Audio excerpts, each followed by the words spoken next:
So this is part 6 of cells and environment, and here I'm going to talk again about the extracellular matrix, but we're now going to talk about both moving through and beyond the extracellular matrix.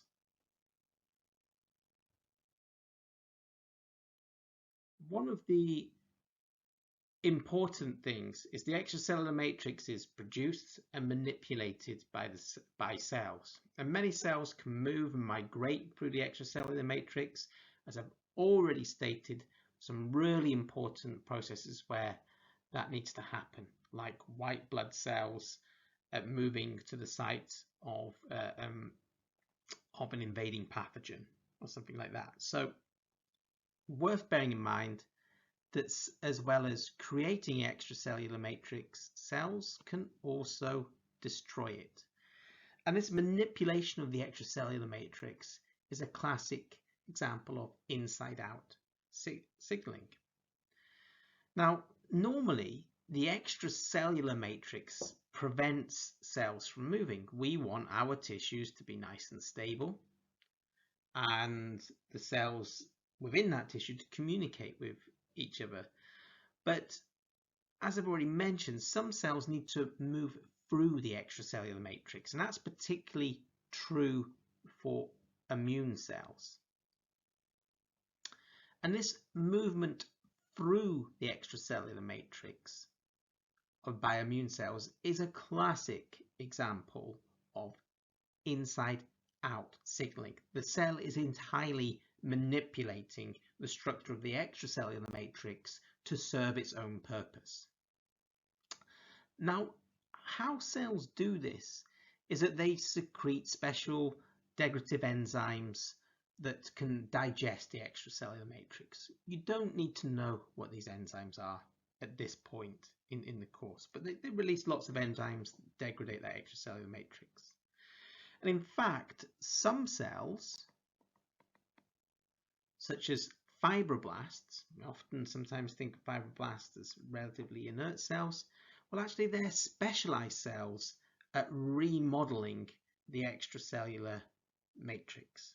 So fibroblasts, if you imagine almost kind of like the miners of the extracellular matrix, they can really change that structure. These are really important cells in wound healing and formation of scar tissue as well.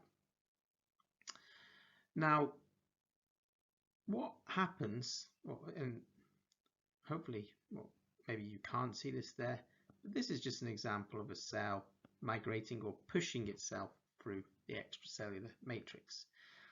Now, one of the key things we need to think about here is this has real implications for diseases like cancer. Now, normally most cells sit within the extracellular matrix. They don't move or migrate that much. And cancerous cells arrive and create in our body all the time. They're a normal process of life. Normally, they'll be recognized by immune cells and destroyed, and normally they don't have a chance to move. But cancer cells, and this is what makes cancer cells particularly dangerous when they do this, they sometimes acquire the ability to move through the extracellular matrix. And that what they do is they push through, as you can see in this example here, and I'll just draw your attention to it once more. They're sort of pushing through the extracellular matrix. They push through gaps and migrate through it. But they can also co-opt. If you imagine this is a region of cancer cells here, they can also co-opt fibroblasts, those modeling cells, to form tunnels, which allow the cancer cells to migrate through the extracellular matrix. So as we're talking about the naked mole rats, that extracellular matrix is normally protecting, keeping cells in their place and protecting us against cancer. But cancer cells, if they can tunnel through that extracellular matrix and gain access to other tissues, that's how cancer cells can spread. And it's particularly bad news if they get into the bloodstream and spread around the rest of the body.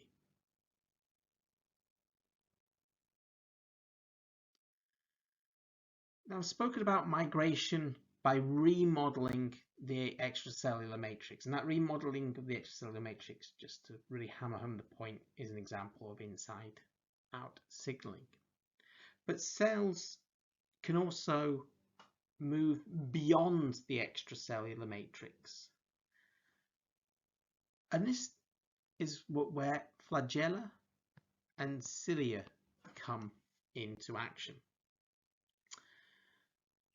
So this is structures of the cytoskeleton of cells. So we've come full circle and back to the cytoskeleton, and the cytoskeleton can cause movement of cells through these flagella.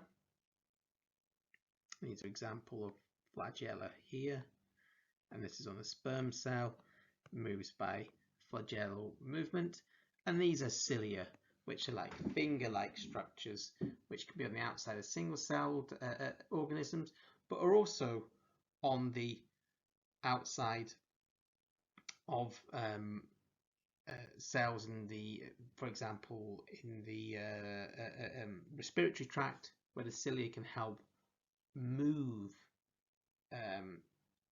invading particles out of the respiratory tract. So yeah, so in both these cases, they do not attach to the extracellular matrix, but they allow movement of cells like bacteria and sperm to move through their environment. So they are quite important in the life cycle of humans and the life cycle of microbes as well.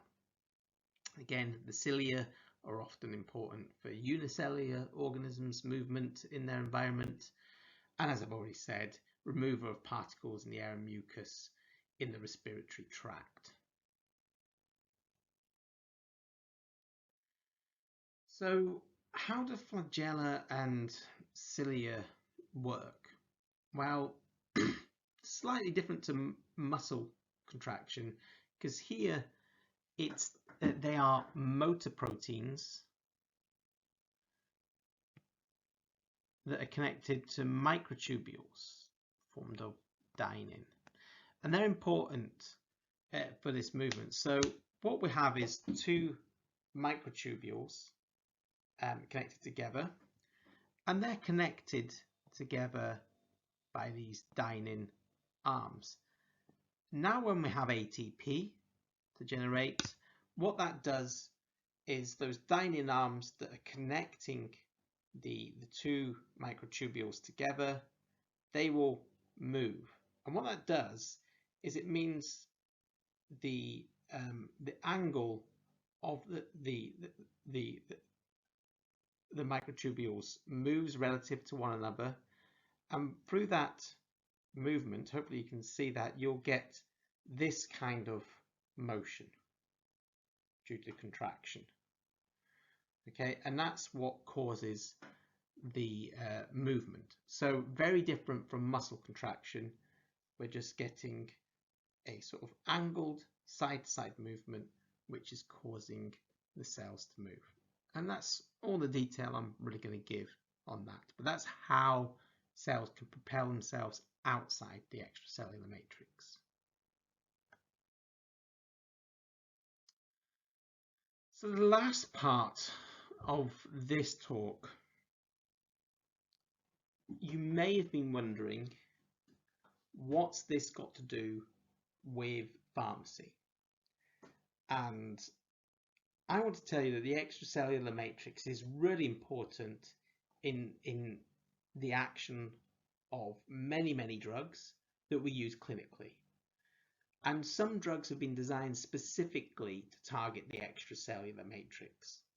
So for example, in treatments of stroke and cardiovascular diseases, and you can see some examples of this in both my lectures and Dr. Vayapure's lectures, or Dr. Leanne Black's lectures as well. And anticoagulant drugs very often target the extracellular matrix. They prevent the extracellular matrix forming, and therefore they can help prevent blood clots from forming as well. and it can even break down blood clots that have formed that might be blocking blood flow. Again, we've learnt that cancer cells might abnormally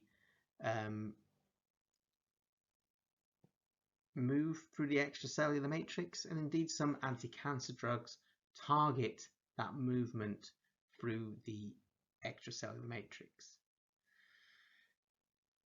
The other thing that's often overlooked is that some diseases are associated with abnormal extracellular matrix formation. So fibrosis, you get formation of fibers or scarring tissue across the tissue, and that can happen as part of a hereditary disease, but can also happen due to abnormal biochemistry of the cells. And indeed, scarring, or better known as fibrosis, or more correctly known as fibrosis in terms of medicine, can actually affect organ function. And in terms of looking at the heart, you can look at the lectures you will get in PM2C2. Fibrosis of the heart can affect the function and the conduction of the heartbeat. So you'll learn about how the heartbeat is conducted, but it's worth realizing that the electrical pathways in conduction can be affected by scarring. It's also very true in the liver, and again you'll get some liver lectures from me this year, but also again next year. And scarring of the liver really affects its function as part of the process of cirrhosis of the liver. So you can see that diseases associated with problems of the extracellular matrix are important in pharmacy and are important in treatment of diseases.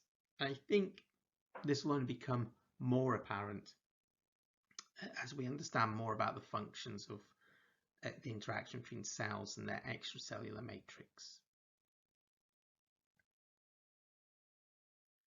So to summarize all the second parts, so this is parts 4, 5 and 6, which is about forming tissues and the extracellular matrix involved. Well, we know that cells organize into tissues and they join to similar cells via gap junctions, tight junctions and desmosomes. After cells have, if you like, handshook with each other through cadherins. We've also learned that the cytoskeleton is linked together, and that can provide mechanical strength. And then what we've learned in the last few parts, in parts 4, 5 and 6, we know that the tissues are surrounded by this extracellular matrix, which again provides really the main structural strength and support network for the cells, and that cells can attach to this extracellular matrix via integrin molecules. So cadherins for cell-to-cell binding, integrins for cell to extracellular matrix. And they can form things like adhesion complexes and hemodesmosomes, which help couple the cells to those membranes.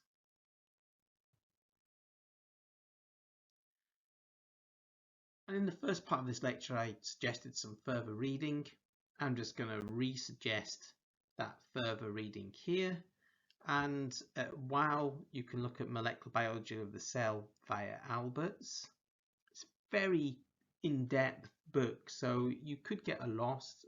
And forgive me if the version has changed. The version I have at home, it is chapter 16, the cytoskeleton, chapter 19, the extracellular matrix. That may have changed in the versions that are in the library. I've also suggested Campbell's Biology, the 11th edition, and again, apologies if there is now a newer edition in the library. It will be in the chapter called A Tour of the Cell. Okay, and that's far more accessible than Albert's, but it doesn't give you that much detail. But we'll tell you about the cytoskeleton and the extracellular matrix.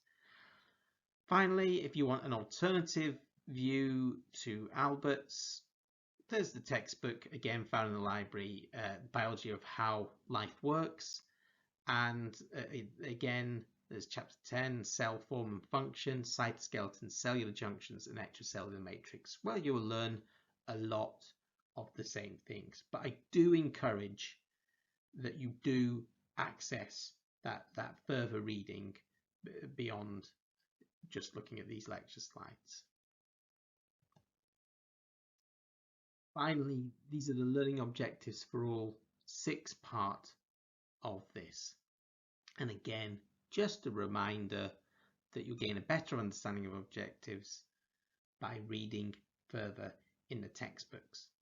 Reading in textbooks as well will also help you join information between both my lectures and other people's lectures together, because they're the common voice between the lecturers. Lecturers will have different styles, and of course the textbook will give you a uniform style to help you maybe integrate that knowledge in a way that reading lectures might not give you.